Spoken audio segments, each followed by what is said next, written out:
Today we're going to discuss the concept of harmony in American society. Harmony describes fluidity, congruency. As long as there's agreement as a whole, there's harmony. But that does not always describe good, positive aspects. For example, when some people think of harmony, they might correlate it to a spiritual group or a religious facility. They might think of a classroom. They might think of a sports team or some shit like that. But does the Ku Klux Klan not have harmony within their different groups? Did the Nazis not have harmony within their group?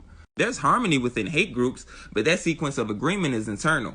Externally, they cause disruption amongst the mass. Therefore, in that aspect, they're disharmonious to the general consumption of social views and how society functions. As it relates to a government and a system that monetizes a gain from our crime and unlawfulness, America wouldn't be America without the turmoil. America capitalizes substantially on our disruption as a people. Our government handles foreign wars, correct? And we as citizens conduct our own warlike procedures across this country. Both aspects are for the purpose of gaining prisoners, to implement the intimidation of power, and or to process grants to reconstruct and destroy the decaying area. Due to all the diversity, this system as a whole can function through harmony based on all the laws, statutes, and principles this country has embedded in what grants our citizenship and prosperity as citizens. I want people to understand that the core of this system was created and structured specifically to benefit the white male American, and everybody else has an opportunity and chance at that lifestyle if they're obedient. Either you're going to benefit America or America's going to find a way to make you benefit it.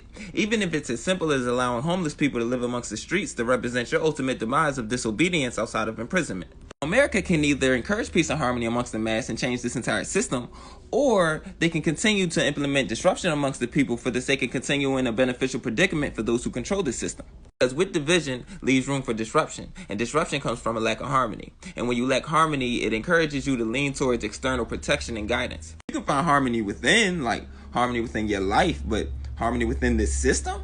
I don't see it happening. You'd have to change the whole system instead of amend it. Let me ask you, Dhoruba Bin-Wahad, how you feel what jumped out at you on that piece? When we look at these young men on the screen here, one of the young brothers said, what do you know how to do? He said, rob, steal, and kill. What did Columbus know how to do when he came here? Rob the native people of their land, kill them, and exploit them. What did they know how to do? What is in the best tradition of capitalism in this society?